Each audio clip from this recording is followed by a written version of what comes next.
أعوذ بالله من الشيطان الرجيم. بسم الله الرحمن الرحيم. يا أيها الذين آمنوا اتقوا الله ولتنظر نفس ما قدمت لغد واتقوا الله إن الله خبير بما تعملون. ولا تكونوا كالذين نسوا الله فأنساهم أنفسهم أولئك هم الفاسقون. لا يستوي أصحاب النار وأصحاب الجنة أصحاب الجنة هم الفائزون.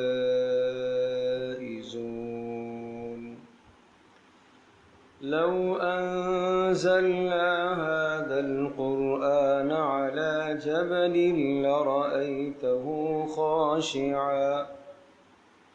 لرأيته خاشعا متصدعا من خشية الله.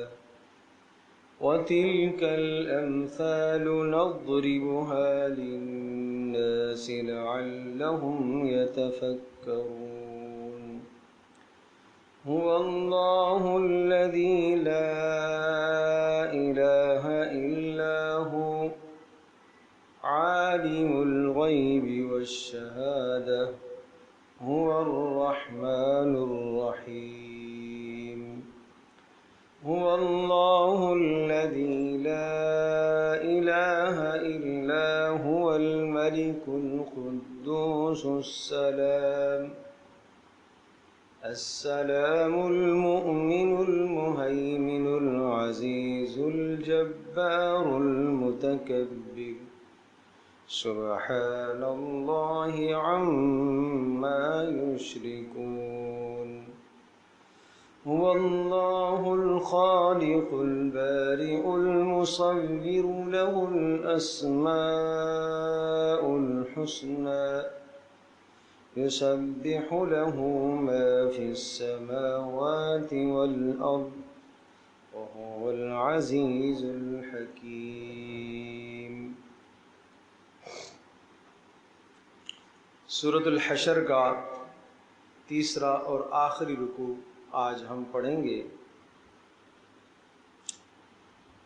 اور اس تیسرے اور آخری رکوع کی جو پہلی آیات ہیں، ان آیات بینات میں اہل ایمان کو اور اسی طرح سے زبان سے دعویٰ کرنے والے لوگوں کو، اسلام کا جو دعویٰ کرتے ہیں جن کو منافق کہا جاتا ہے، ان لوگوں کو سخت جھنجھوڑا گیا۔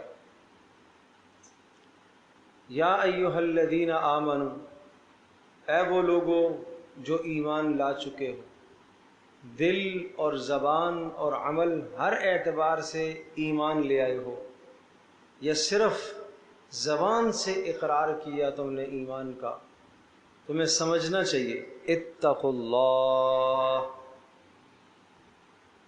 اللہ کا ڈر اختیار کرو، اللہ کا ڈر اختیار کرو۔ وَلْتَنْظُرْ نَفْسٌ مَّا قَدَّمَتْ لِغَدٍ، اور دیکھنا چاہیے، جاننا چاہیے، سمجھنا چاہیے۔ وَلْتَنْظُرْ، دیکھ لے، جان لے، سمجھ لے، نفس، ہر نفس، ہر نفس سے مراد ہر انسان سمجھ لے، جان لے، ما قدمت لغد، کہ اس نے کل کے لیے کیا بھیجا ہے۔ ما کیا چیز، قدمت اس نے آگے بھیجی ہے، لغد کل کے لیے۔ واتقوا اللہ، پھر دوبارہ تکرار آیا، اللہ کا ڈر اختیار کرو۔ ان اللہ خبیر بما تعملون، بے شک اللہ جل جلالہ باخبر ہے ان تمام چیزوں سے جو تم کرتے ہو، ان تمام اعمال سے جو تم اختیار کرتے ہو۔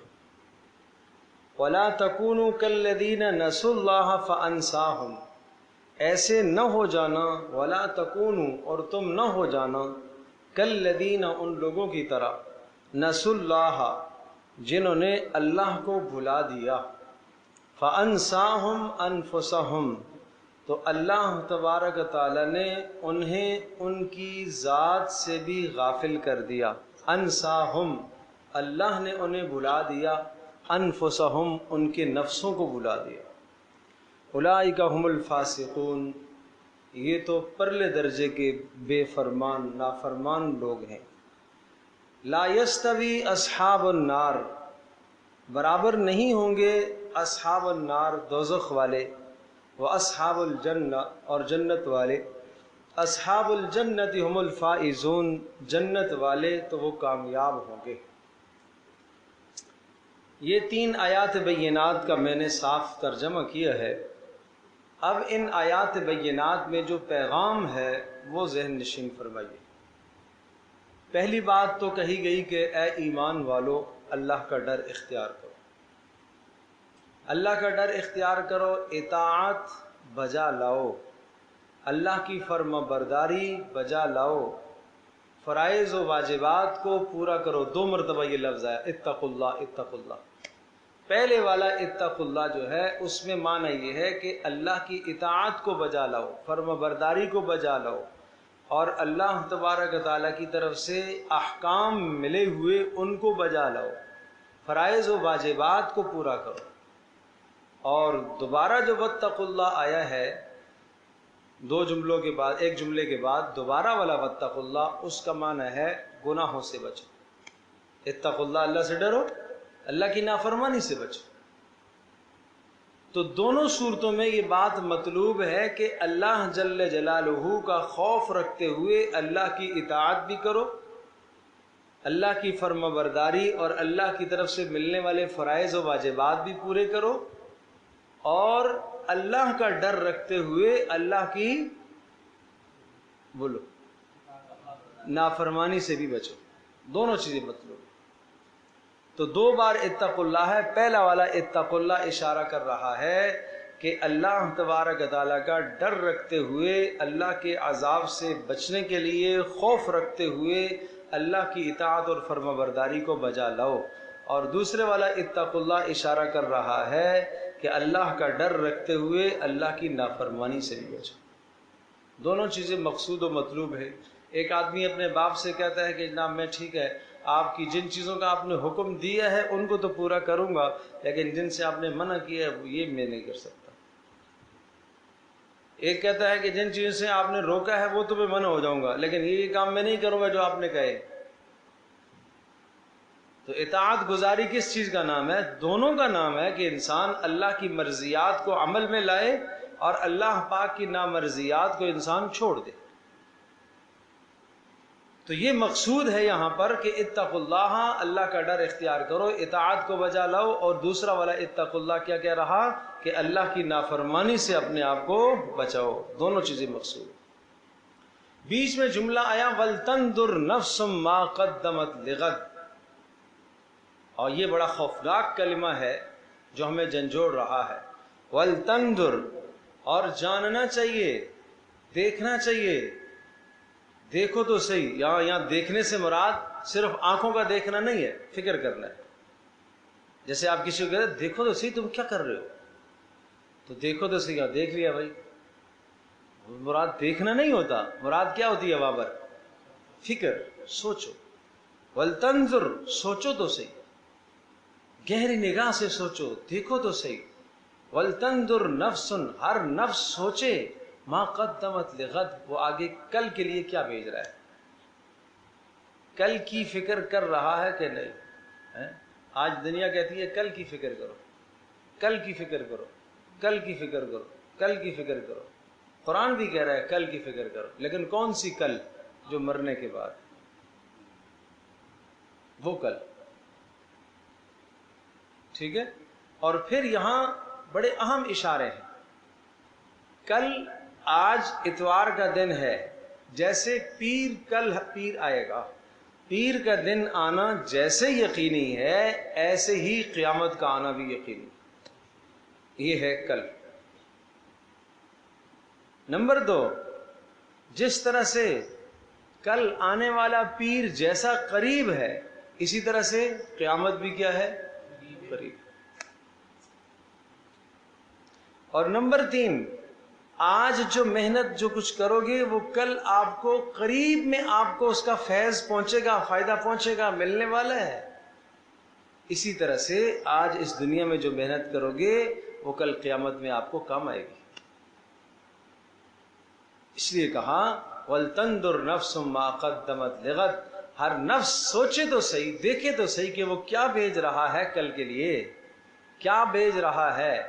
جس طرح سے اس دنیا کے اندر ایک آدمی ایک ملک میں رہتا ہے اور وہاں اپنی محنت اور مزدوری کر کے پیسے دوسرے ملک میں بھیجتا ہے۔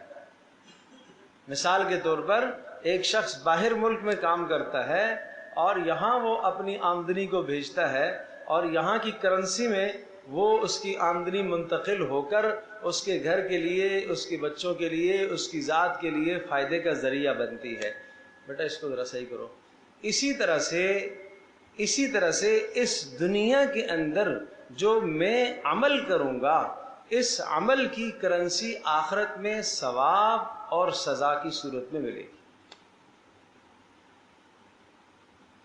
ٹھیک ہے؟ اگر میں نیک عمل کروں گا تو اس نیک عمل کو منتقل کر دیا جائے گا آخرت میں اور محفوظ کر لیا جائے گا، اور اس نیک عمل کا بدلہ آخرت کی کرنسی ثواب ہے۔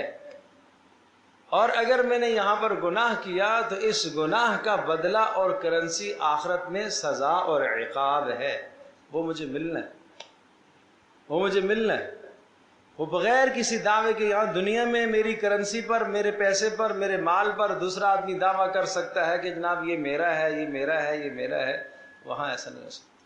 یا یہاں میں انکار کر سکتا ہوں یہ میرا نہیں ہے، یہ میرا نہیں ہے، وہ میرا نہیں ہے۔ وہاں انکار بھی نہیں ہو سکتا۔ جس نے جو کیا نیک عمل تو اس کا بدلہ پائے گا، بد کیا تو بد کا بدلہ بھی سزا پائے گا۔ اس لیے بھائی وَلْتَنْظُرْ نَفْسٌ مَا قَدَّمَتْ، انسان کی زندگی کو بدلنے کے لیے یہ آیت کافی ہے۔ وَلْتَنْظُرْ نَفْسٌ مَا قَدَّمَتْ لِغَدٍ، ہر انسان کو جاننا چاہیے کہ وہ کل کے لیے کیا بھیج رہا ہے۔ میں نے عرض کیا کہ کل سے مراد قیامت ہے، اور اس کو کل سے کیوں تعبیر کیا؟ نمبر 1، جیسے کل کا آنا یقینی ایسے قیامت کا آنا یقینی۔ بات سمجھے بھائی؟ جیسے کل کا آنا یقینی ہے ایسے قیامت کا آنا یقینی۔ جیسے کل قریب ہے ایسے قیامت بھی قریب ہے۔ جیسے آج جو ہم نے کیا وہ کل مجھے ملے گا، اسی طرح سے آج جو میں نے کیا کل قیامت میں مجھے ملے گا۔ پھر اس کے بعد فرمایا وَاتَّقُوا اللَّهَ، تمہیں بچتے رہنا چاہیے، گناہوں سے بچتے رہنا چاہیے۔ پھر تمہیں آخرت میں اپنے گناہ نہیں بھیجنے چاہیے۔ یہ ہے معنی وَاتَّقُوا اللَّهَ کا، تمہیں آخرت میں گناہ نہیں بھیجنے چاہیے۔ ان اللہ خبیر بما تعملون، اچھا میں نے گناہ بھیج دیے تو کیا ہوگا؟ کہا اللہ پاک تو خبیر ہے نا، تمہارے اعمال کو جانتا ہے، تم نے کیا بھیجا ہے۔ اللہ تو جانتا ہے تم نے کیا بھیجا ہے آخرت میں، وہ میری ایک ایک حرکت کو بھی جانتا ہے، دلوں کی دھڑکنوں کو بھی جانتا ہے، آنکھوں کی خیانتوں کو بھی جانتا ہے۔ میں اللہ سے کیا چھپا سکتا ہوں؟ اللہ اکبر۔ اب جو آدمی آخرت سے غافل ہو جاتا ہے، یہ تو آخرت کی طرف سے ہمیں جھنجھوڑا گیا ہے، آخرت کی طرف راغب ہو جاؤ۔ جو شخص آخرت سے غافل ہو جاتا ہے وہ اللہ سے غافل ہو گیا۔ وہ کیا ہو گیا؟ اللہ سے غافل ہو گیا۔ اور جو اللہ سے غافل ہو جاتا ہے اس کی سزا دنیا میں کیا ملتی ہے؟ اللہ تبارک و تعالیٰ اس شخص کو اس کی ذات سے غافل کر دیتا ہے۔ کیوں؟ میری طرف دیکھو، ہوتا یہ ہے کہ انسان اس دنیا کی لذتوں کو، اپنے جسم کو راحت دینے کے لیے، معاشرے میں اپنے اسٹیٹس اونچا کرنے کے لیے، اپنے آپ کو لوگوں کے سامنے بڑا کرنے کے لیے، یہ سب کچھ کس لیے کر رہا ہے؟ اپنے لیے کر رہا ہے۔ پیسہ بھی کماتا ہے تو اپنے نفع کے لیے کماتا ہے، اپنے بچوں کو بڑا کرنے کے لیے، اپنے آپ کو بڑا کرنے کے لیے، معاشرے میں اپنا مقام بنانے کے لیے پیسہ کماتا ہے۔ اور اس پیسے کی کمائی میں اگر یہ اللہ کو بھول جاتا ہے تو یہ پیسہ اس نے کمایا اپنی سیفٹی کے لیے، کرتے کرتے اللہ کو بھول گیا۔ تو جب یہ اللہ کو بھول گیا، اپنے آپ کو سیو کرتے کرتے اللہ کو بھول گیا، تو اللہ پاک اس کو اپنی ذات سے ہی غافل کر دیتا ہے۔ اللہ اس کو اپنی ذات سے کیا کر دیتا ہے؟ اب اس کو اپنی ذات کا بھی ہوش نہیں رہتا۔ اب یہ کمائی میں، پیسے کی دھن اس کو ایسی لگ جاتی ہے، لت لگ جاتی ہے، جیسے کہ نشے والے آدمی کو نشے کی لت لگی ہوتی ہے، اس کو نہ پہننے کا ہوش، نہ اسے کھانے کا ہوش، نہ اسے پینے کا ہوش، نہ اسے سونے کا ہوش۔ اب اس کو دنیا کی لت ایسی لگ گئی ہے کہ یہ اپنی ذات سے بھی کیا ہو گیا؟ غافل ہو گیا۔ تو آج یہ کیا ہو جاتا ہے؟ اپنی ذات سے بھی غافل ہو جاتا ہے۔ تو گویا کہ اللہ جل جلالہ کی ذات عالی سے جو آدمی غافل ہوتا ہے، اس کی نقص سزا دنیا میں اسے یہ ملتی ہے کہ اللہ پاک اسے اپنی ذات سے بھی کیا کر دیتا ہے؟ غافل کرتا ہے۔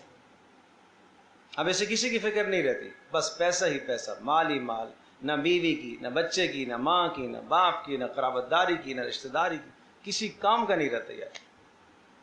یہ دنیا کی سزا کوئی کم سزا ہے؟ بات سمجھے جی؟ اور یہ کافر کی زندگی ہے، یہ کافر کی زندگی ہے آج۔ دیکھو، خاندان نہیں ہے، اجڑ گئے خاندان، وہاں پر ماں باپ کا تصور نہیں ہے ان کی زندگیوں میں، اولادوں کی نگہداشت کا تصور نہیں ہے ان کی زندگیوں میں، اور کافروں کی زندگیوں کے اندر، اور آپ دیکھیں گے کہ وہاں خودکشی کی شرح بڑھ چکی ہے۔ ہر آدمی اپنی جان سے تنگ ہے۔ اللہ پاک سے جو غافل ہوا، اللہ نے اس کو اس کی ذات سے بھی غافل کر دیا۔ وہ لکھ کے دینے کو تیار ہے کہ جناب مجھے زہر کا انجیکشن دے دو۔ اللہ اکبر۔ اب سنیے، وَلَا تَكُونُوا، اے مسلمانوں تم اتنے غافل نہ بنو۔ وَلَا تَكُونُوا کا معنی کیا کہہ رہا ہوں؟ اتنے غافل نہ بن جاؤ، وَلَا تَكُونُوا، مت ہو جاؤ، كَالَّذِينَ، ان لوگوں کی طرح، نسوا اللہ، جنہوں نے اللہ کو بھلا دیا۔ اور اللہ کو بھلا دینے کا معنی اللہ کے احکام، وہ پیچھے دو باتیں آئی تھی نا، اطاعت کرنا، گناہ سے بچنا، اطاعت کرنا، گناہ سے بچنا۔ تو جس نے یہ دونوں کام نہیں کیے، نہ اللہ کی اطاعت کو بچا لایا اور نہ اللہ کی نافرمانیوں سے بچا، تو اس نے کیا کیا؟ وہ تسبیح لے کے اللہ اللہ کرتا رہے، بھائی کرتا رہے، لیکن حقیقت میں اس کو اللہ کو بلایا ہوا ہے۔ بات سمجھے؟ نہ وہ نماز پڑھ رہا، نہ وہ روزہ رکھ رہا، نہ وہ زکوٰۃ کی پابندی کر رہا، نہ دیگر اللہ کے فرائض و واجبات کو ادا کر رہا۔ جس چیز سے اللہ سے روکا ہے، اللہ نے روکا ہے، اس سے وہ نہیں بچ رہا۔ بھلے وہ اللہ اللہ کر رہا ہے، تسبیح سے سبحان اللہ بھی کر رہا ہے، لیکن کیا کہا جائے گا؟ یہ شخص اللہ کو بھول چکا ہے۔ بات سمجھے بھائی؟ ہاں، اطاعت میں اللہ کو یاد نہ رکھنا، نافرمانی سے بچتے وقت اللہ کو یاد نہ رکھنا، سامنے گناہ آ گیا اور جناب گناہ کر بیٹھا، اس کا مطلب یہ کہ اللہ گناہ کرتے وقت اسے یاد نہیں آیا۔ اگر اللہ یاد آتا تو نہ کرتا۔ اگر گناہ کا موقع سامنے آیا تھا، سامنے باپ آ جاتا تو یہ نہ گناہ کرتا۔ تو باپ کی عظمت اتنی ہے، اللہ کی عظمت اتنی بھی نہیں۔ باپ کے سامنے آنے سے اس گناہ سے پیچھے ہٹ جاتا ہے۔ کیا یہ نہیں جانتا کہ اللہ دیکھ رہا ہے؟ اللہ دیکھ رہا ہے۔ اس لیے بھائی، وَلَا تَكُونُوا كَالَّذِينَ نَسُوا اللَّهَ، نہ ہو جاؤ كَالَّذِينَ، ان لوگوں کی طرح، نسوا اللہ، جنہوں نے بھلا دیا اللہ کو۔ جب اللہ کو بھلا دیا تو نتیجہ کیا نکلا؟ فَأَنسَاهُمْ أَنفُسَهُمْ، اللہ پاک نے انہیں بھلا دیا ان کی ذاتوں سے بھی۔ اللہ نے انہیں غافل کر دیا ان کی جانوں سے بھی۔ نہیں سمجھے؟ اللہ جل جلالہ نے انہیں غافل کر دیا کس چیز سے؟ اپنی ذات سے، اپنی جان سے، اپنی بیوی سے، اپنے بچے سے۔ اب بس مال ہی مال، دنیا ہی دنیا، تو ایک ہی دھن سوار ہے اس کو، صبح و شام یہی کرتا ہے۔ اپنا احتساب کرو، اپنے گھر کا احتساب کرو، مائیں بہنیں بھی اپنا احتساب کریں، وہ اپنے گھر والوں کی زندگیوں کو دیکھیں کہ کہیں ایسا تو نہیں ہے کہ صبح نہ نماز، نہ اللہ کا نام، نہ بسم اللہ، نہ کوئی ورد، نہ کوئی دعا، اٹھا 11 بجے ناشتہ کیا اور جناب کام کام کام، اٹھا تو 4 فون 6 فون لگے ہوئے اور بس بستر پر ہی فون اس نے شروع کر دیے، کوئی بسم اللہ نہیں، کوئی اللہ کا نام نہیں، کوئی کچھ نہیں، بس ناشتہ کیا کھایا اور چلا گیا۔ دن کی بھی کوئی نماز اس نے نہیں پڑھی، اور شام کو جناب آیا اپنے گھر پر اور سامان چھوڑا اور پھر باہر دوستوں میں نکل گیا، اور پھر شام کی بھی کسی نماز کا اسے احساس اور شعور نہیں ہوا، اور وہ رات گئے تک باہر گھومتا رہا اور پھر آ کر سو گیا، اور پھر صبح وہ 11 بجے اٹھتا ہے۔ تو مجھے بتاؤ یہ آدمی ایسا ہی نہیں ہے کہ اس نے اللہ کو بھلایا اور اللہ پاک نے اس کو اس کی ذات سے غافل کر دیا؟ اس کو نہ اپنے آرام کا احساس، اس کو نہ اپنی بیوی کا احساس، اس کو نہ اپنے بچوں کا احساس، اس کو نہ ماں کا احساس، اس کو نہ باپ کا احساس، اللہ نے ایسا اسے غافل کر دیا۔ تو یہ اپنے گھر کے اندر جا کے دیکھیے، یہ آیت آئینے کی طرح، یہ مثل آئینے کے ہے، یہ ہمیں بتلا رہی ہے کہ اپنے آپ کو اس کے سامنے رکھو اور اپنی زندگی کا احتساب کرو۔ اور جو لوگ ایسے ہو جاتے ہیں کہ جنہیں اللہ ان کی ذاتوں سے غافل کر دیتا ہے، اولئک هم الفاسقون، یہ اللہ کی اطاعت سے نکلنے والے ہیں، فاسق فاجر کہلائیں گے، یہ کوئی نیکوکار نہیں کہلائیں گے۔ پھر یہ اور جو اللہ کو یاد رکھتے ہیں وہ دونوں برابر نہیں ہو سکتے، لا یستوی، نہیں برابر ہو سکتے، اصحاب النار، دوزخ والے۔ کون دوزخ والے؟ جنہوں نے اللہ کو بھلا دیا۔ واصحاب الجنہ، اور کون جنت والے؟ اب یہاں پیچھے اتقوا جو 2 تھے نا، وہ 2 یہاں لگائیے گا، اتقوا اللہ، اتقوا اللہ، جنہوں نے دونوں اتقوا اللہ پر عمل کیا۔ کیا دونوں اتقوا اللہ پر عمل کیا؟ اللہ کی اطاعت بھی پوری کی اور نافرمانیوں سے بھی بچتے رہے، یہ ہیں جنت والے، یہ برابر نہیں ہو سکیں گے۔ اولئک اصحاب، اصحاب الجنہ، اس لیے کہ جنت والے ہم الفائزون، یہ ہیں کامیاب۔ اور جیسے ہی یہاں موت آئے گی نا، موت آئے گی تو موت آتے ہی اصحاب النار، جن لوگوں نے اللہ کو بلا دیا اور اللہ نے انہیں اپنی ذات سے غافل کر دیا، جب برزخی زندگی میں جائیں گے، برزخی زندگی ایک انتظار گاہ ہے، اور انتظار گاہ ہر آدمی کی حیثیت کے مطابق اس کو وہاں سے اعزاز اور اکرام ملا کرتا ہے۔ ایک آدمی اگر کسی کا مہمان ہے تو اس کو انتظار گاہ میں جب ٹھہرایا جاتا ہے تو عزت و اکرام کے ساتھ ٹھہرایا جاتا ہے، اور ایک آدمی اگر مجرم ہے تو اس کو انتظار گاہ میں ٹھہرایا جاتا ہے تو 2-4 جوتے یہاں پر بھی اس کو پڑ جاتے ہیں۔ اسی طرح سے برزخی زندگی، قبر کی زندگی ایسی ہی ہے۔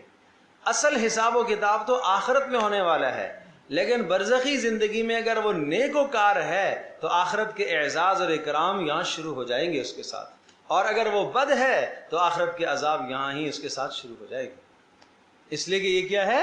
انتظار گاہ ہے، اور انتظار گاہ ہر آدمی کی حیثیت سے مختلف ہوا کرتی ہے۔ جیسے آدمی کا مقام ہوتا ہے اسی طرح سے اس کی انتظار گاہ بھی ہوا کرتی ہے۔ وہاں ہی سے اسے پتہ چل جائے گا کہ میرا مقام کس طرح سے ہے۔ اگر انتظار گاہ میں اس کے ساتھ اعزاز اور اکرام ہو رہا ہے تو مطلب یہ ہے کہ اللہ پاک عافیت فرمائے گا، اور اگر انتظار گاہ میں اس کو سزائیں دی جا رہی ہیں تو پھر خطرے کی بات ہے۔ اللہ پاک ہم سب کی حفاظت فرمائے۔ اب یہ 3 آیتیں مکمل ہو گئی۔ اب اگلا جو مضمون آیا وہ بھی بڑا اہم مضمون ہے، لیکن اس مضمون کا تعلق ان 3 آیات کے ساتھ بڑا گہرا مضمون، بڑا گہرا تعلق ہے۔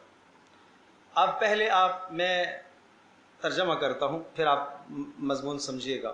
دیکھیے، لو انزلنا هذا القرآن، اگر ہم اس قرآن کریم کو نازل کرتے علی جبل، کسی بھی پہاڑ پر، لرأیتہ، تو دیکھتا، خاشعا، دب جانے والا، متصدعا، پھٹ جانے والا، من خشیت اللہ، اللہ کے خوف سے، وتلک الامثال، اور یہ مثالیں ہیں، یہ واقعات ہیں، نضربها، جس کو ہم بیان کرتے ہیں، للناس، لوگوں کے فائدے کے لیے، لعلہم یتفکرون، تاکہ وہ غور و فکر کریں۔ ٹھیک ہے، معنی یہ کہ پچھلی 3 آیات میں آپ کو جھنجھوڑا گیا کہ اتقوا اللہ، اطاعت اختیار کرو، اتقوا اللہ، گناہوں سے بچو، ولتنظر نفس ما قدمت لغد، اور کل کے لیے کیا بھیج رہے ہو، تمہیں ہر وقت فکر مند ہونا چاہیے۔ قیامت کل کی طرح آنے والی ہے، قیامت کل کی طرح یقینی ہے، اور ایسے نہ ہو جاؤ جنہوں نے اللہ کو بلا دیا ورنہ اس کا نتیجہ بد ہے۔ یہ ایک نصیحت آئی نا۔ اب اس نصیحت کے بعد فرمایا کہ یہ ناصحانہ کلام جو ہم نے آپ کو دیا ہے، اگر ہم اس ناصحانہ کلام کو پہاڑ پر اتارتے اور جو عقل اور شعور ہم نے آپ کو دیا اور یہ عقل اور شعور ہم پہاڑ کو دیتے تو پہاڑ اس ناصحانہ کلام سے اتنا متاثر ہوتا، اتنا متاثر ہوتا، اتنا اثر لیتا کہ وہ اللہ کے خوف سے پھٹ جاتا۔ لیکن اے انسان تو اتنا غافل ہو گیا ہے، تو اتنا غافل ہو گیا کہ اگر ہم اس کو اتنے عظیم اور بڑے پہاڑ پر، مضبوط ترین پہاڑ پر، مضبوط ترین چٹانوں پر جن کے اندر لوہا ہے اور جو بڑی بڑی مضبوط ترین چٹانیں ہیں، تم دنیا کا سب سے بڑا مضبوط اور سب سے اونچا پہاڑ لے آؤ، اگر اس پہاڑ کو ہم وہ شعور دیتے جو تمہیں شعور دیا ہے اور پھر یہ نصیحت اس کو کرتے تو وہ نصیحت سن کر پانی پانی ہی ہو جاتا۔ اللہ اکبر، اللہ اکبر۔ یہ سمجھنے کی بات، یہ سمجھنے کی بات ہے، سمجھے نا۔ آج ہم کہتے ہیں کہ فلاں کی نصیحت تو بس ایسی لگی کہ میرا جی چاہ رہا تھا کہ زمین پھٹے اور اندر چلا جاؤ۔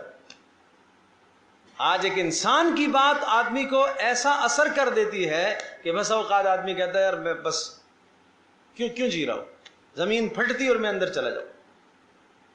بات سمجھے نہیں سمجھے؟ تو کہا اللہ کی نصیحتوں سے، اللہ کے کلام سے تم اتنا اثر کیوں نہیں لے رہے ہو؟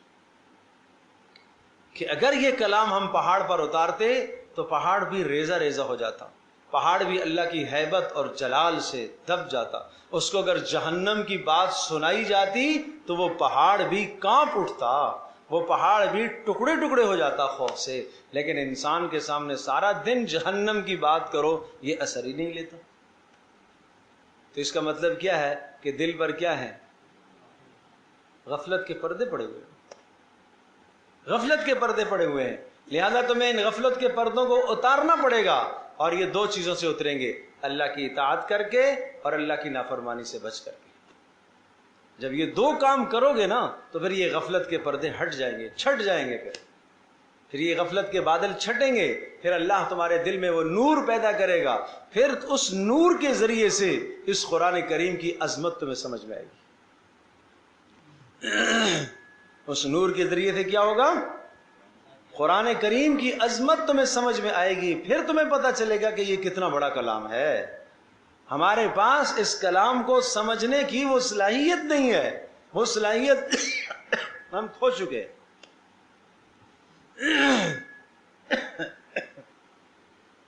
اللہ پاک نے وہ صلاحیت تو دی تھی، لیکن ہم نے گناہوں کی وجہ سے اس صلاحیت کو برباد کر دیا، اثر لینے والی صلاحیت کو ہم نے تباہ کر دی۔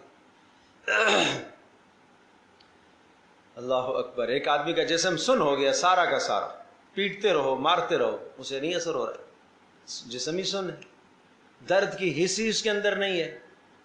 اسی طرح سے اللہ کا خوف اور اللہ کا ڈر اور آخرت کی فکر کی حس ہی اندر سے مٹ گئی ہے گناہوں کی وجہ سے۔ یہی اللہ کا کلام ہے جس نے لوگوں کی زندگیاں بدل دی، یہی اللہ کا کلام ہے کہ اس کی تلاوت کرتے کرتے رونگٹے کھڑے ہو جاتے تھے، یہی اللہ کا کلام ہے کہ اس کو سنتے سنتے جسم پر رونگٹے کھڑے ہو جاتے، آنسو آنا شروع ہو جاتے تھے، زندگیاں بدل جاتی تھی۔ تو آج یہ آیتیں کتنی مرتبہ ہم نے تلاوت کی ہوگی، کتنی مرتبہ یہ سورت ہم نے سورۃ الحشر پڑھی ہوگی۔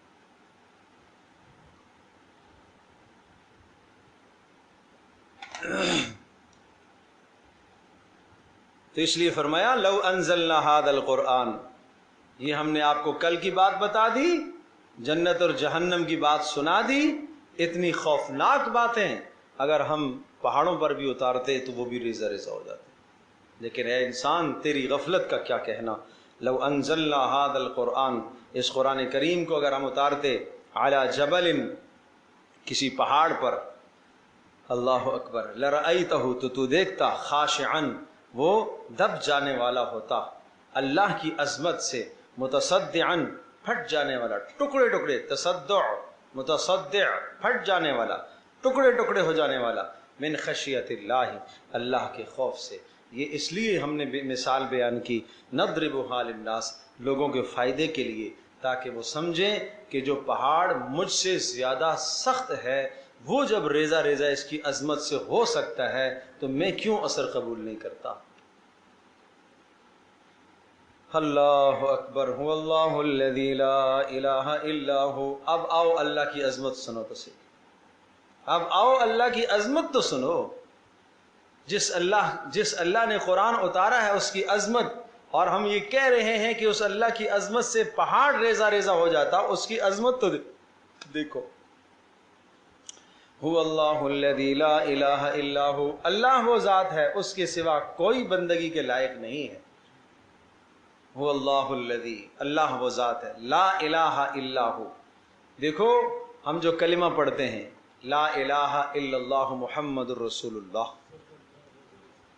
آج میرے ذہن میں یہ بات آ رہی تھی کہ میں ایک کورس کرواؤں 6 کلموں پر۔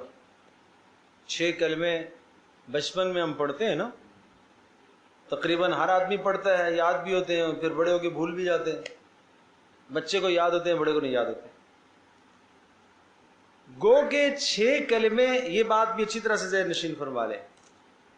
کچھ لوگ آپ پر اعتراض کریں گے، یہ کہاں حدیث میں آئے؟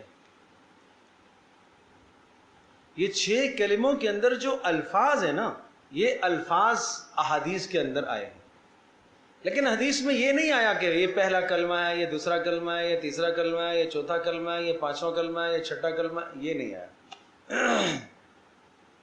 یہ الفاظ احادیث کی دعائیہ کتابوں سے آپ علیہ السلام کی مبارک زبان سے جو کلمات نکلے ان کو علماء نے جمع کیا۔ کس طور پر جمع کیا؟ کہ جس آدمی کو آپ اسلام کی مبادیات سکھانا چاہتے ہیں، بنیاد سکھانا چاہتے ہیں، اور اس کو اگر آپ اسلام میں داخل کرانا چاہتے ہیں تو ان 6 کلموں کے اندر جتنے مضامین ہیں، ان تمام مضامین کا اس شخص سے اقرار کروا لو تو وہ اسلام میں داخل ہو جائے گا۔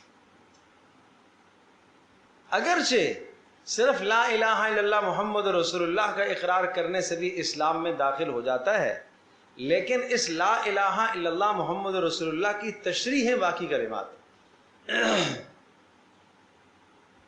تو وہ کلمہ تو ہم ایک کلمہ نہیں ہے، وہ 6 مضامین ہیں۔ کلمہ تو ایک بات کو کہا جاتا ہے، وہ ہم اردو میں ان 6 کلموں کے نام سے ہم تعبیر کرتے ہیں، در حقیقت وہ 6 بڑے گاڑے مضامین ہیں، جس میں توحید ہے، رسالت ہے، آخرت ہے، اللہ تبارک تعالیٰ سے متعلق کیا نظریات اور عقائد رکھنے ہیں، یہ سب باتیں اس میں آ جاتی ہیں۔ تو اس لیے خیال آتا ہے کہ کبھی موقع ہو تو ان کلمات کی، ان 6 مضامین کی تشریح کریں، اور تاکہ ہم اپنی بنیادی مبادیات، ایمان کے مبادیات کو ہم سمجھ سکیں۔ بہرحال انشاءاللہ دعا فرمائیں آپ حضرات، اور صرف دعا بھی نہ فرمائیں بلکہ آپ تیار بھی ہوں، تو پھر انشاءاللہ ہم کر لیں گے وہ آپ کو پتہ چلے گا کہ ایمان کیا ہے۔ پھر سمجھے نا، آپ سوچو تو صحیح، یہ لا الہ الا اللہ پر کیا جھگڑا تھا؟ لا الہ الا اللہ، رسول اللہ صلی اللہ تعالی علیہ وسلم 40 سال تک آپ امن و امان سے رہتے رہے، آپ کو صادق کہا جاتا تھا، آپ کو امین کہا جاتا تھا، آپ کی عزت افزائی کی جاتی تھی، آپ کو خاندان قریش اور بنو ہاشم کا ایک ہونہار جوان کہا جاتا تھا۔ جب سے زبان پر لا الہ الا اللہ آیا تو جھگڑے شروع ہو گئے، جھگڑے شروع ہو گئے۔ آج لوگ کہتے ہیں کہ بھئی کیا ہے، دین جھگڑے تو نہیں سکھاتا۔ دین تمہیں ایک راستہ بتاتا ہے، درست راہ تمہیں سکھاتا ہے، تم اس درست راہ پر چلو، اور اس درست راستے پر چلنے کے لیے اگر رکاوٹیں آتی ہیں، جھگڑے آتی ہیں تو وہ برداشت کرنے پڑیں گے تمہیں۔ آپ علیہ السلام نبوت سے پہلے کیا کرتے تھے؟ نبوت سے پہلے، نبی بننے سے پہلے آپ کے کیا کام تھے؟ انک تحمل الکلہ، دوسروں کا بوجھ اٹھاتے ہیں۔ کسی کو اختلاف ہے؟ بھائی معاشرے میں ایک آدمی دوسروں کا، غریبوں کا ہمدرد ہے، کسی کو اشکال ہوگا اس پر؟ اور تو کیوں ہمدردی کرتا ہے؟ اچھا آدمی ہے، سب کہیں گے کیا ہے؟ وتکسب المعدوم، اور اسی طرح سے بے روزگاروں کو روزگار پر کھڑا کرتے. اس میں کسی کو اعتراض ہو سکتا ہے؟ نہیں. وتعین علی نوائب الحق، اور بڑی بڑی کسی پر مصیبت آ جائے، ناگہانی آفت آ جائے تو پہنچ جانا، کسی کو اشکال ہے؟ نہیں. تقرئ الضیف، مہمان نوازی کرنا، کسی کو اشکال ہے؟ نہیں. تصل الرحم، صلہ رحمی کرنا، کسی کو اشکال ہے؟ ان کاموں پر تو کوئی اشکال نہیں تھا. جب بات آئی لا الہ الا اللہ کی تو اب اشکال آ گیا. اب شاعر ہو گئے، اب مجنون ہو گئے، اب معاذ اللہ دیوانہ ہو گئے، اب معاذ اللہ پاگل اور اس قسم کے برے القابات سے یاد کرنے لگے اسی نبی کو جسے صادق و امین کہتے تھے. تو اب بات سمجھنے کی یہ ہے کہ لا الہ الا اللہ ہے کیا. ٹھیک ہے نا؟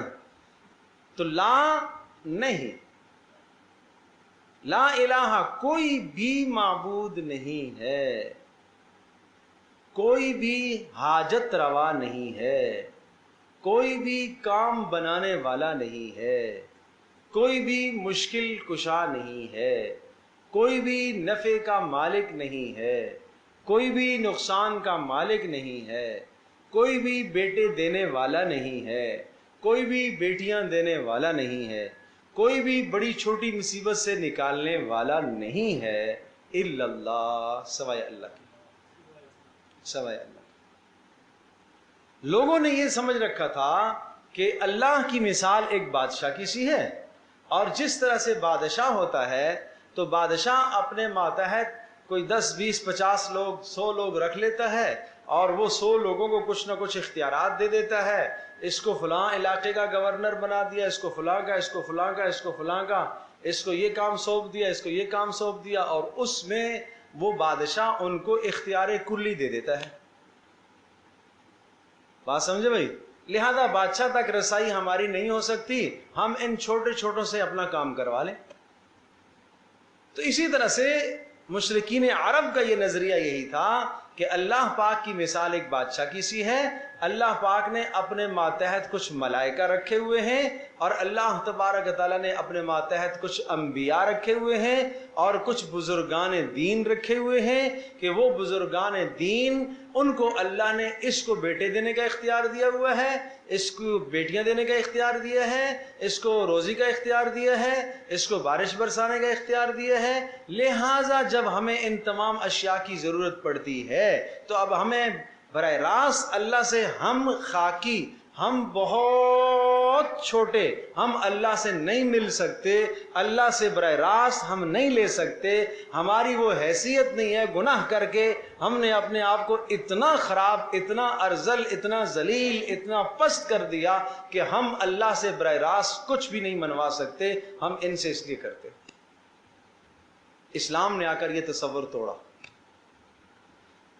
پہلی بات تو یہ سمجھائی گئی، جو تم کہتے ہو کہ گناہ کی وجہ سے ہم بہت نیچے گر گئے، لہذا ہم اللہ سے کچھ بھی بولو نہیں مانگ سکتے، نہیں لے سکتے. کہا گیا کہ یہ گناہوں کی حالت عارضی، یہ ایسی ہے جیسے جسم گندا اور ناپاک ہو جائے اور غلاظت سے لت پت ہو جائے، تو آپ اس کو دھو دیں گے تو صاف ہو جائے گا. بالکل اسی طرح سے گناہ توبہ سے دھل جائے گا. لہذا آپ اللہ سے مانگ سکتے، آپ اللہ سے لے سکتے، آپ براہ راست اللہ سے لے سکتے. بیچ میں سارے واسطے ہٹا دیے، سب واسطے بیچ میں سے نکال دیے. آپ براہ راست وَإِذَا سَأَلَكَ عِبَادِي عَنِّي فَإِنِّي قَرِيبٌ أُجِيبُ دَعْوَةَ الدَّاعِ إِذَا دَعَانِ. جب میرے بندے مجھ سے، آپ سے میرے بارے میں پوچھے تو کہو میں قریب ہوں، میں ہر ایک کی پکار سنتا ہوں، ہر ایک کی پکار سنتا ہوں. تو لہذا وہ خیالات اللہ پاک نے ہٹا دیے ہمارے ذہنوں سے، خیالوں سے، کہ نہیں ایسا نہیں. نمبر 2، اللہ جل جلالہ نے تمام تر اختیارات اپنے پاس رکھے ہیں. یہ بزرگ ضرور ہے، یہ فرشتہ ضرور ہے، یہ نبی ضرور ہے، لیکن نہ نبی کو اختیار دیا، نہ فرشتے کو اختیار دیا، نہ کسی بزرگ کو اختیار دیا. اللہ نے سارے اختیارات اپنے پاس رکھے.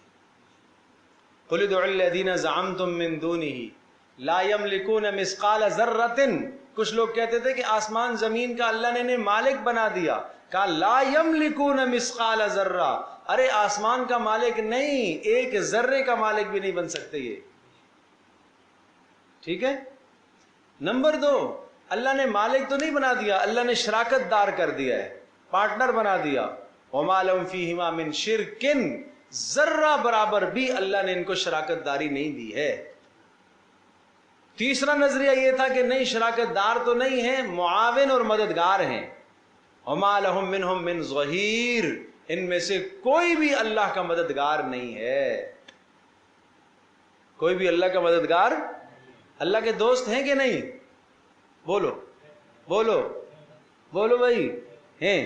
لیکن دیکھو اللہ نے جہاں دوستی کا ذکر فرمایا نا، قل ادعوا اللہ او ادعوا الرحمن ایما تدعوا فلہ الاسماء الحسنى ولا تجہر بصلاتک ولا تخافت بها وابتغ بین ذلک سبیلا وقل الحمد للہ الذی، اور کہہ دیجئے ساری تعریفیں اس اللہ کے لیے، الذی لم یتخذ ولدا، جس کی اولاد نہیں ہے، ولم یکن لہ شریک فی الملک، اس کی سلطنت میں کوئی شریک نہیں ہے، ولم یکن لہ ولی من الذل، اس کا کوئی دوست اس وجہ سے نہیں ہے کہ وہ عاجز ہو گیا لہذا اس نے دوست بنایا.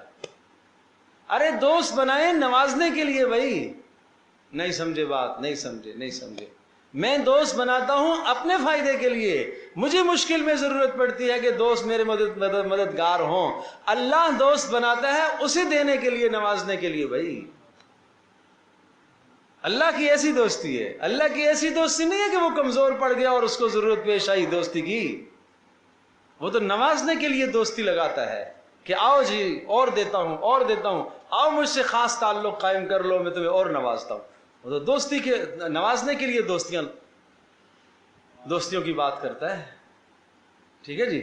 تو اس لیے فرمایا اچھا چلو ٹھیک ہے، یہ ساری باتیں نہیں، لیکن ہم یہ ملائکہ، یہ انبیاء، یہ بزرگان دین، یہ فلاں قبر والے، یہ اچھا چلو اللہ کے محبوب تو ہے نا، دوست تو ہے نا؟ جی ہاں دوست تو ہیں. اچھا پھر یہ دوست ہیں اور اللہ کے اتنے چہیتے ہیں کہ اللہ سے جو چاہیں منوا لیں. کہا وَلَا تَنْفَعُ الشَّفَاعَةُ عِنْدَهُ إِلَّا لِمَنْ أَذِنَ لَهُ. ارے نہیں بھائی، یہ اللہ سے ایسی سفارش نہیں کر سکتے جس طرح سے تم کہتے ہو. یہ سفارش تو کریں گے لیکن جس کے لیے اللہ اجازت دے گا اس کے لیے سفارش کریں گے. بات سمجھے نہیں سمجھے؟ جس کے لیے اللہ اجازت دے گا اس کے لیے سفارش کریں گے. ہاں.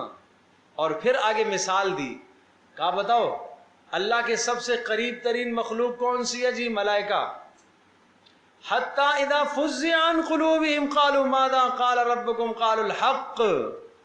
کہا ان کا تو حال یہ ہے جو اللہ کے سب سے مقرب ہیں، جو اللہ کی کوئی نافرمانی نہیں کرتے، ان کا حال یہ ہے کہ جب اللہ پاک اوپر سے کوئی حکم نازل کرتا ہے، جبریل آواز جبریل کو دیتا ہے تو سارے ملائکہ کانپ اٹھتے ہیں کہ پتہ نہیں شاید کس پر عذاب کا حکم آنے والا ہے.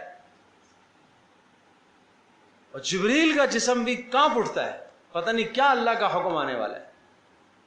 اور جب جبریل وہ بات سن لیتا ہے تو پھر نیچے والے ملائکہ پوچھتے ہیں اوپر والوں سے خیر تو ہے، خیر ہے؟ کہاں خیر ہو گئی، ہمارے بارے میں نہیں آیا. وہ ملائکہ جن کا قرب ہے اللہ کے ساتھ وہ اتنا ڈرتے ہیں، اور تم کہہ رہے ہو کہ یہ مردے سفارش کریں گے، تم کہتے ہو یہ اللہ سے جو چاہیں گے منوا لیں گے، یہ شیخ عبد القادر جیلانی اور یہ فلاں. ارے بزرگ ہونے میں کوئی شک نہیں بھائی. لوگ کہتے ہیں تم بزرگوں کو جو ہے وہ برا بھلا نہیں، بزرگ تو بزرگ ہی، بزرگ اپنی جگہ پر نیک لوگ ہیں، لیکن جناب آپ یہ تو نہ کریں گے ان کی قبروں پر جا کر ان سے مرادیں مانگے، ان کے سامنے سجدے کریں کہ یہ میری بگڑی بنائے گا، یہ کچھ کرے گا، اور اسی کا نام تو شرک ہے بھائی. تو اب بات آئی ہے هو اللہ الذی لا الہ الا ہو. اللہ وہ ذات ہے کہ اس کے سوا کوئی بھی معبود نہیں. بس اب سمجھیے گا کہ کوئی بھی معبود نہیں. معبود وہ ہوتا ہے جو روزی بھی دیتا ہے، جو نفع کا بھی مالک ہے، جو نقصان کا بھی مالک ہے، جو جناب موت بھی دیتا ہے، جو زندگی بھی دیتا ہے، جو بگڑیاں بھی بناتا ہے، جو اولاد بھی دیتا ہے، جو بیٹے بھی دیتا ہے، جو بیٹیاں بھی. دنیا کے سارے کام اسی سے متعلق ہے. جب ایک سے تمہارے سارے کام ہو سکتے ہیں تو پھر تمہیں کیا ضرورت ہے باہر جانے کی کسی اور کے پاس؟ نہیں سمجھے؟ تمہارے گھر کے اندر ایک مضبوط ترین ڈاکٹر بھی موجود ہے، عالم بھی موجود ہے، اور جناب لائر بھی موجود ہے، سب کچھ تمہارے پاس موجود ہے، تو پھر تمہیں کیا ضرورت ہے بھائی؟ تو تمہارے اللہ کی صفات اتنی ہے، آگے لفظ آ رہا ہے، جب ہر کام تمہارا، ہر مشکل سے مشکل کام اللہ کر سکتا ہے تو پھر تمہیں باہر جانے کی ضرورت کیا کسی کے پاس بھٹکنے کی؟ اب آگے سنیے گا، هو اللہ الذی لا الہ الا ہو، اللہ وہ ذات ہے جس کے سوا کوئی عبادت کے لائق نہیں۔ اب اگلا جملہ دلیل دیکھیے گا، اس لیے کہ معبود وہ ہوتا ہے عالم الغیب والشہادہ، جو پوشیدہ اور ظاہر کو جانتا ہو۔ میں کسی ایسی جگہ پر چھپ گیا کہ جناب جہاں پر جناب نہ کیا میرے کسی گھر والے کو پتا ہے، نہ باپ کو پتا ہے، نہ ماں کو، نہ بچے کو، نہ بیوی کو، کسی کو نہیں پتا، میری مدد کو کون آئے گا؟ جناب کسی قبر والے سے میں مدد مانگتا تھا، کسی بت سے میں مدد مانگتا تھا، معاذ اللہ ثم معاذ اللہ، وہ تو گھر میں پڑا ہوا ہے۔ اب تو میں ایسی جگہ پر پھنسا ہوا ہوں کہ وہاں تو وہ دیکھ نہیں سکتا، اگر دیکھے گا تو مدد کو آئے گا نا۔ تو کہا اللہ عالم الغیب والشہادہ ہے، اس کے سامنے کوئی غیب نہیں ہے، اس کے سامنے سب کھلا ہوا ہے۔ اگر تم 7 زمینوں کے نیچے بھی چلے جاؤ نا، وہ وہاں پر بھی تمہاری پکار کو سنے گا۔ سمندر میں، مچھلی کے پیٹ میں یونس علیہ السلام کی پکار کو سنا، بھلا بتاؤ دنیا کی کوئی طاقت مچھلی کے پیٹ سے جو ہے نا یونس علیہ السلام کو باہر لا سکتی تھی؟ کوئی گرفتار کر سکتا تھا اس کو؟ تو اللہ کا نظام ہے۔ اللہ اکبر۔ تو اس لیے لا الہ الا ہو عالم الغیب والشہادہ، وہ ظاہر اور پوشیدہ کو جاننے والا ہے، اس لیے یہ وصف اسی کا ہے، اور معبود وہی ہونا چاہیے جو کیا کرے، جو ظاہر اور پوشیدہ کو جانتا ہو۔ اس لیے کہ جب ہم کسی جگہ پر چھپ گئے اور مصیبت میں پڑ گئے تو وہاں ہمیں کون فریاد ہماری پوری کرے گا؟ اللہ ہی کرے گا، اس لیے کہ وہ ظاہر اور پوشیدہ کو جانتا ہے۔ آج جناب میں بہت دل سمجھ لیں کہ دکھ گیا ہے، آج رات کی تنہائی اور تاریکی میں اللہ کے سامنے رونا چاہتا ہوں، تو وہ عالم الغیب والشہادہ ہے، وہ رات کی میری پکار سنے گا۔ سارا جہان سو رہا ہو، میں اٹھا ہوا ہوں اور اس کے سامنے میں ہاتھ پھیلاؤں، وہ نہیں سوتا۔ وہ ایسا نہ ہو کہ اسے اونگ آ جائے اور میری آواز صحیح نہ لا تأخذہ سنۃ ولا نوم، نہیں، ما مسنا من لغوب، ایسا تو نہیں ہے کہ تھک جائے تو تھکا ہوا اور آرام کر رہا ہو اور ابھی میری پکار کو نہ سنے، نہیں، ما مسنا من، ارے اس کو تھکن بھی نہیں آتی، وہ ان سب چیزوں سے پاک ہے۔ یہ ہے بات، یوں سمجھو اللہ کو۔ اب اگلی صفت، هو الرحمن الرحیم، یہ صفت کائنات میں کسی اور میں نہیں ہے۔ الرحمن، ہوئے ہوئے ہوئے، اس کی رحمت کا جوش ہے، جیسے سمندر کی موجیں ٹھاٹھیں مارتی ہوئی آ رہی ہوتی ہیں، جیسے کوئی تیز سیلاب کا ریلا آ رہا ہوتا ہے، اس طرح سے رحمان کی رحمت اس طرح سے ٹھاٹھیں مارتے ہوئے سمندر کی طرح۔ اور جب سمندر آتا ہے، جب ہوا چلتی ہے، اس ہوا سے مسلمان، کافر، انسان، حیوان، جانور سب مستفید ہوتے ہیں کہ نہیں ہوتے؟ رحمان کی رحمت سے سبھی مستفید ہوتے ہیں۔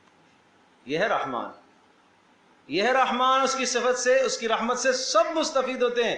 یہ کافر ہے، نہیں بھائی اس کو ہوا نہیں لگنی چاہیے، یہ تو ہم چھوٹے ہیں نا، ہماری چھوٹی سوچ ہے نا، اس کو نہیں لگنی چاہیے، اس نے ساری زندگی نہیں یاد کیا مجھے۔ اللہ اکبر، قربان جاؤں اس اللہ پر، اس اللہ کا حلم دیکھو، تحمل دیکھو، برداشت دیکھو۔ 70 سال کا بوڑھا ہو گیا ہے، نافرمانی کرتے کرتے کرتے کرتے کرتے اس کو بھی کھلاتا ہے، اس کو بھی کھلاتا ہے۔ اور الرحیم لفظ کیا بتا رہا ہے؟ الرحیم میں 2 معنی، ایک تو یہ کہ لفظ خاص ہے ایمان والوں کے لیے، الرحمن اس کی رحمت عامہ ہے سب کے لیے، اور الرحیم خاص طور پر ایمان والوں کے لیے۔ دوسرا معنی، الرحمن اس کی رحمت سمندر کی موجوں کی طرح ٹھاٹھیں مارتی ہوئی جوش و خروش کے ساتھ آ رہی ہے، لیکن عام طور پر جب سیلاب میں جب موجوں میں طغیانی آتی ہے تو وہ دائمی نہیں ہوتی، کچھ وقت تک رہتی ہے، اس کے بعد چھٹ جاتی ہے۔ تو کہا کیا رحمان کی رحمت کی جو موجیں ہیں وہ ان میں کیا کوئی کمی آ گئی ہے؟ نہیں، الرحیم دائمی ہے. الرحیم کا معنی کیا دائمی ہے. اس کی رحمت دائمی ہے. روز اول سے جیسے چلی تھی اب تک ہے اور قیامت تک اسی طرح سے رہے گی. اس میں کوئی کمی نہیں، کوئی کمی نہیں آئے گی. کیا لوگ مستفید ہو گئے تو اس کی رحمت کوئی کم ہو گئی؟ نہیں. بات سمجھ میں آ گئی؟ یہ ہے معنی. اب اگلی آیت، هو اللہ الذی لا الہ الا ہو. پھر اسی مضمون کو دہرایا. ارے وہی تو ہے جس کے سوا کوئی عبادت کے لائق نہیں ہے بھائی. وہی تو ہے کہ صرف اسی کی اطاعت کی جائے. وہی تو ہے کہ اسی کی نافرمانی سے بچا جائے. اتقوا اللہ اتقوا اللہ. وہی تو ہے. آج تم دنیا میں کس کی اطاعت کرتے ہو؟ اس کی نافرمانی کر کے. اب اگلی بات سنیے گا، الملک، اس کے سوا کوئی نہیں ہے عبادت کے لائق. حاجت روا مشکل کشا کوئی نہیں ہے. کیوں؟ الملک جو وہ ہوا. نہیں سمجھے؟ ایک چیز میں مانگتا ہوں اور اگر میں اللہ کو چھوڑ کر معاذ اللہ کسی اور سے مانگوں تو پتہ نہیں اس کی ملکیت اور قدرت میں وہ ہے بھی کہ نہیں. وہ اللہ الملک ہے، سب چیزیں اس کی قدرت میں ہیں، لہذا وہ دے سکتا ہے. القدوس، قدوس کا معنی پاکیزہ. اچھا ایسا تو نہیں ہے کہ جناب میں اس سے مانگوں اور جناب دیتے دیتے دیتے دیتے دیتے وہ تھک جائے یا دیتے دیتے اس کے خزانوں میں کمی آ جائے. القدوس نہیں بھائی، نقص سے پاک ہے، کمی سے پاک ہے، ہر عیب سے پاک ہے. السلام، اور السلام سلامتی دینے والا. اللہ اکبر. اللہ تبارک تعالی سب عیبوں سے سالم، السلام سلامتی والا، ہر عیب سے پاک، سلامتی والا. المؤمن امن دینے والا، امن دینے والا. تمہیں امن چاہیے اسی کے پاس جاؤ. المہیمن، تمہیں ڈر لگتا ہے؟ المہیمن نگہبان وہی ہے، نگرانی کرنے والا بھی وہی ہے، حفاظت کرنے والا بھی وہی ہے. المہیمن نگران، نگہبان وہی ہے. یہ بڑا پیارا نام ہے. اگر کسی کا کوئی مشکل کام اٹکا ہوا ہے، المہیمن 1000 مرتبہ پڑھے.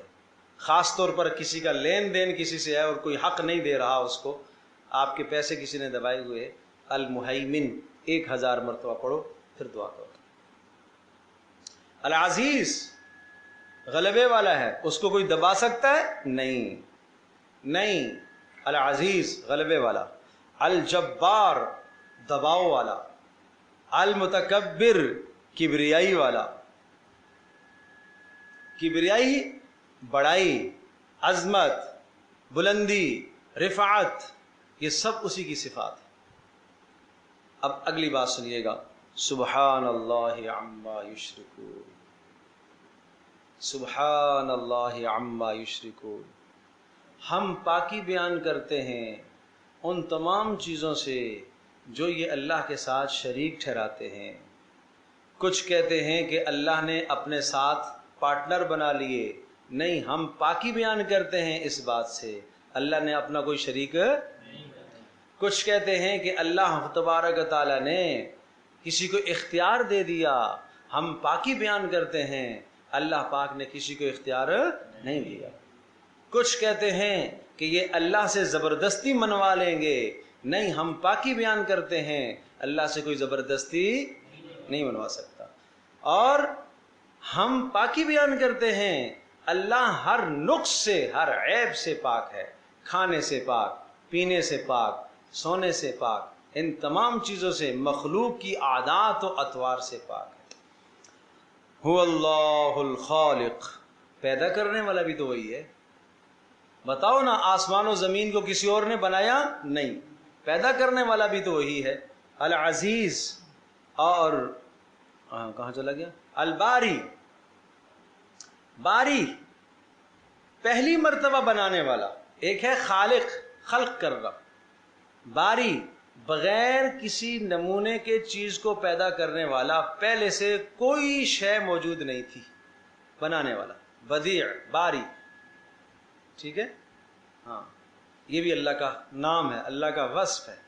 اللہ پاک خالق بھی ہے، اللہ باری بھی ہے، اللہ بدیع بھی ہے، بغیر چیزوں کے چیز کو بنانے والا۔ ہمارے سامنے لوہا آتا ہے، اس سے ہم 10 چیزیں بناتے ہیں، سمجھے بھائی؟ اس نے بغیر لوہے کے لوہے کو بنایا، اس نے بغیر پانی کے بنایا، بغیر ماڈل کے جناب اس نے چیزوں کو بنایا۔ پہلے سے کوئی نمونہ نہیں تھا۔ انسان کے سامنے کوئی چیز آتی ہے تو اس کو دیکھ کر آدمی اختراع کرتا ہے۔ اللہ تبارک و تعالیٰ نے یہ سب کچھ بغیر پہلے چیزوں کے بنایا۔ المصور، صورتیں بنانے والا، شکلیں بنانے والا، ماؤں کے پیٹوں میں شکلیں بنانے والا، اور ماں بھی نہ جانے کیا بن رہا، کیسے بن رہا، وہ اللہ جانتا ہے۔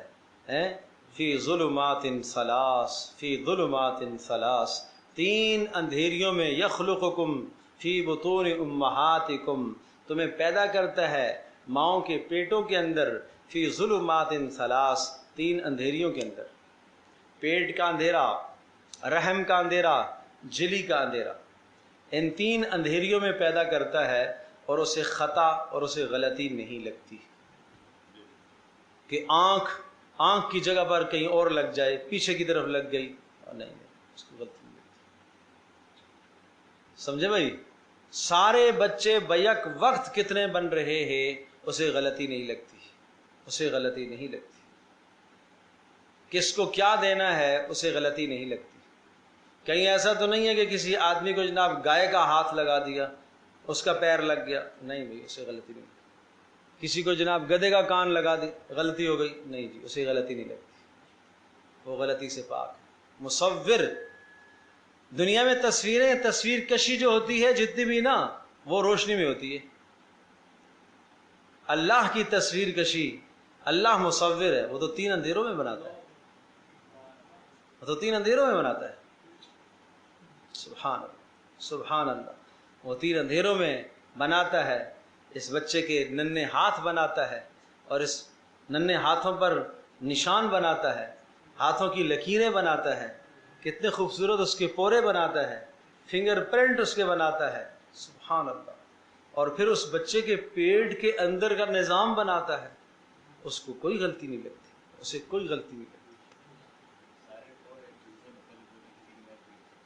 کتنا نظام ہے، ایک پرنٹ کسی کا دوسرے کے ساتھ نہیں ملتا، اللہ اکبر، اس میں کوئی غلطی نہیں لگی۔ اللہ کا نظام ہے، تو اس لیے میرے عزیزوں، ماؤں، بہنوں، بزرگوں، اسی سے اللہ کی قدرت کو سمجھو بھائی۔ سنریہم آیاتنا فی الآفاق، ہم تمہیں اپنی قدرت کی نشانیاں دکھاتے رہیں گے۔ وفی انفسکم، اور تمہاری جانوں کے اندر بھی ہم لاکھوں تمہیں اپنی قدرت کی نشانیاں دکھائیں گے۔ فی انفسکم افلا تبصرون، کیوں نہیں دیکھتے ہو، کیوں نہیں دیکھتے؟ اس پیارے رب کو، اس پیارے پروردگار کو پہچاننے کی کوشش کرو۔ اللہ اکبر۔ اب الباری، المصور، اب اگلا جملہ سنیے گا، لہ الاسماء الحسنی، کیا ترجمہ کریں گے بھائی؟ بولو۔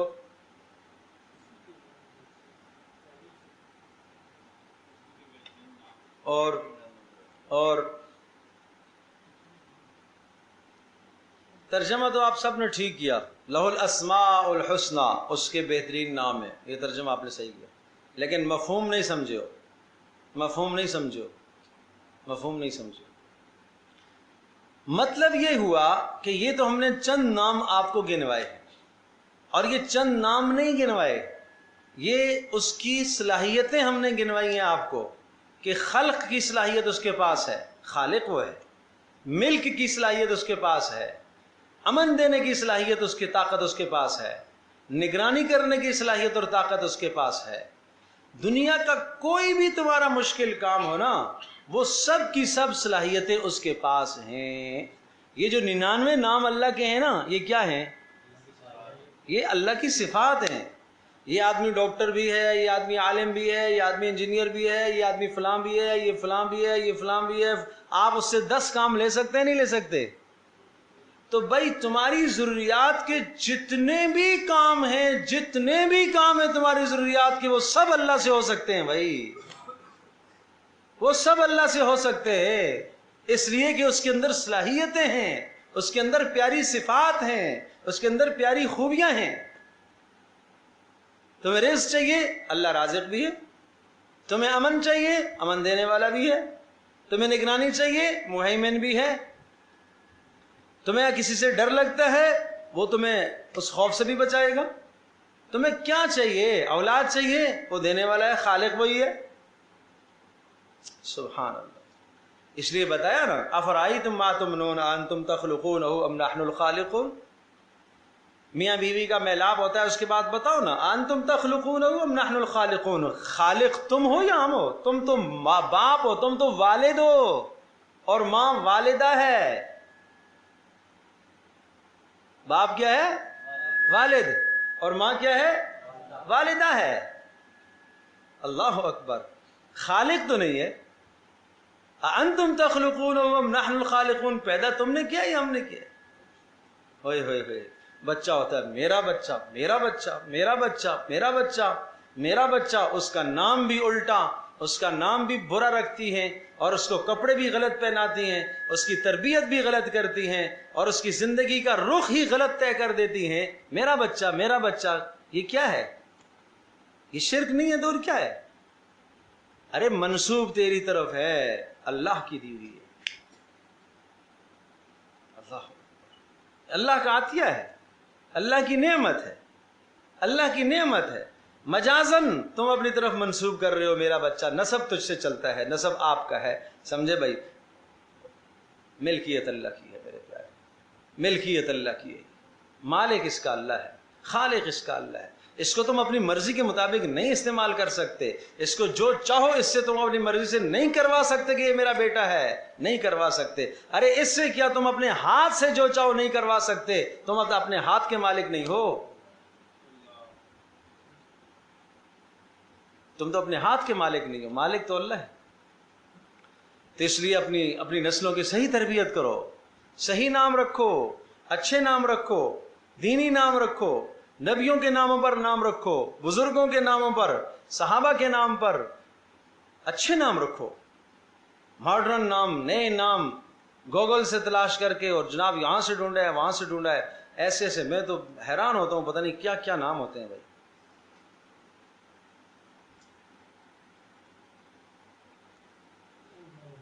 کل ایک نام آیا میرے پاس، منتہا،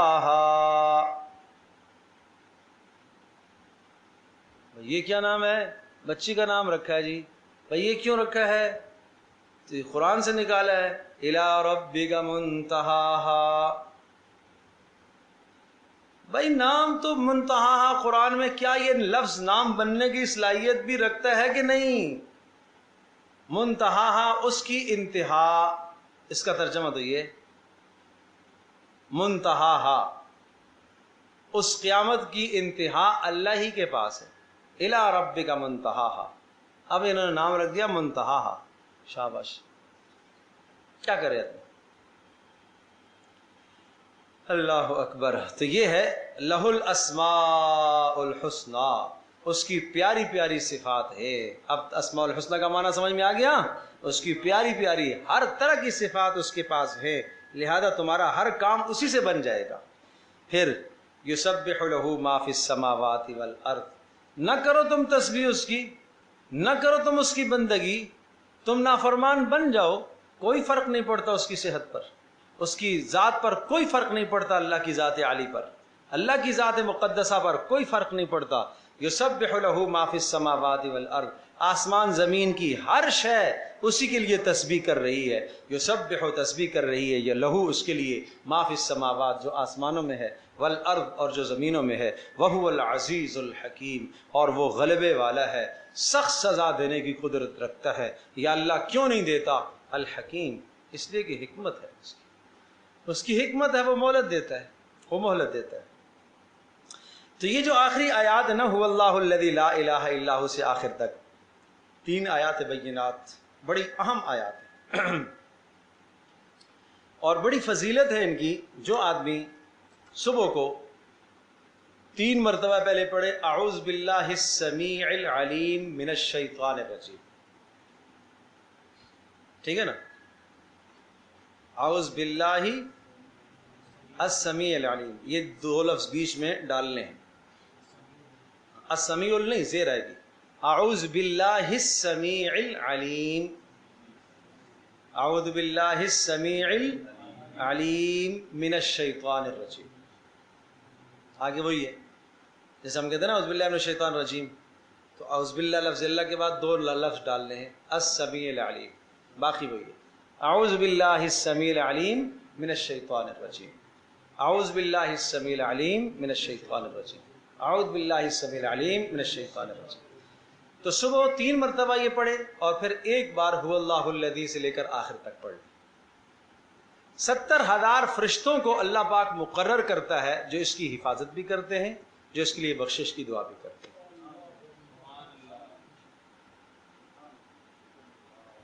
کتنی بڑی بات، کتنی بڑی بات ہے۔ اعمال سے کیا کچھ نہیں ملتا بھائی، اس پاک پروردگار سے کیا کچھ نہیں تمہیں ملتا، لینے والے تو بنو۔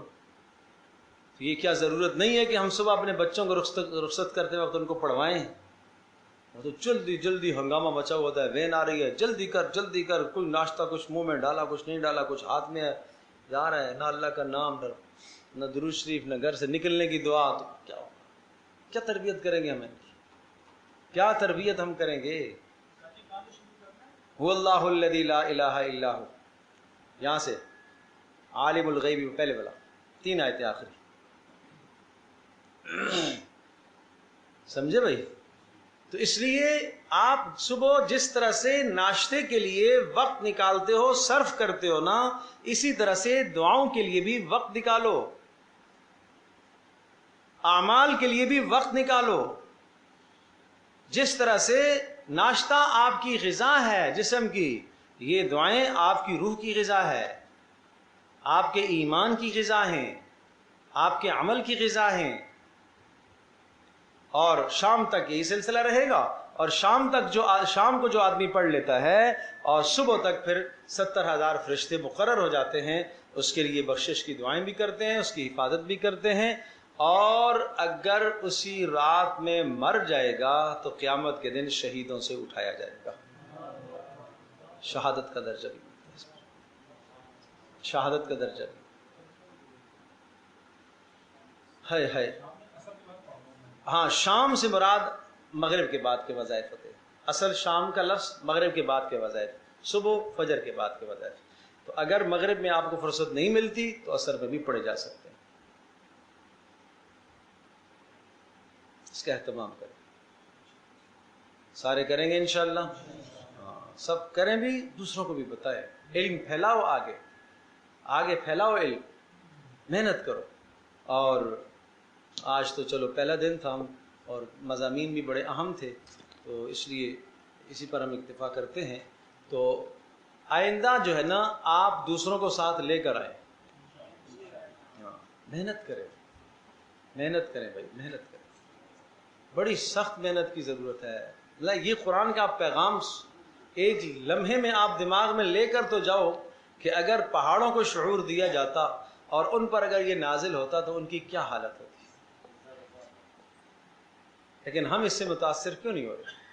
ہمارا معاشرہ کیوں نہیں متاثر ہو رہا؟ آج کتنے لوگ ہیں اس وقت جو ہمارے اس پروگرام میں شریک نہیں ہو سک رہے، اہمیت دل میں نہیں ہے، محبت دل میں نہیں ہے۔ اس لیے آپ محنت کرو، محبت پیدا کرو، قرآن کریم کی طرف لے کر آؤ۔ رسول اللہ صلی اللہ تعالی وسلم کی محنت کوئی چھوٹی محنت نہیں تھی، بہت عظیم الشان، دن رات کی فکر تھی۔ آپ اپنی فکر کو بڑھائیں، دن رات کی آپ کی فکر ہو، آپ اپنے ماحول معاشرے میں، اپنے قرب و جوار میں، جاننے والوں میں جو بھی آپ دیکھیں، اس پر کیسے محنت کی جائے، اس پر کیسے محنت کی جائے۔ آپ کی زبان سے ایک لفظ اللہ کرے نکلے اور وہ اتنا مؤثر ہو کہ اگلے کی زندگی بدل دے۔ عبداللہ ابن مسعود رضی اللہ تعالیٰ عنہ کہیں سے گزر رہے تھے اور ایک شخص موسیقی گانا گا رہا تھا۔ عبداللہ ابن مسعود رضی اللہ تعالیٰ عنہ نے اس کی آواز کو سنا، کہا کیا ہی شاندار آواز ہے، کاش یہ آواز قرآن کے ساتھ ہوتی۔ اس تک یہ بات پہنچی، کہا یہ کون ہے؟ کہا یہ عبداللہ بن مسعود صحابی رسول ہے۔ کہا چھوڑو، آج کے بعد قرآن سے یہ آواز آئے گی، آج کے بعد یہ آواز قرآن کے ساتھ ہے۔ بس لوگوں کی زندگیاں بدلی ہیں۔ یہ اندر سے جب نکلتی ہے نا آواز تو پھر ہے بات۔ ارے مجھے عزیزو، میرے پیارو، مجھے یہ بتاؤ کہ آپ اپنے بچے کا مسئلہ لے کر کسی حاکم، کسی بڑے آدمی کے پاس گئے اور اندر سے آپ بھی افسوس اور اندر سے آپ بھی چاہ رہے ہو کہ یہ کام ہو جائے۔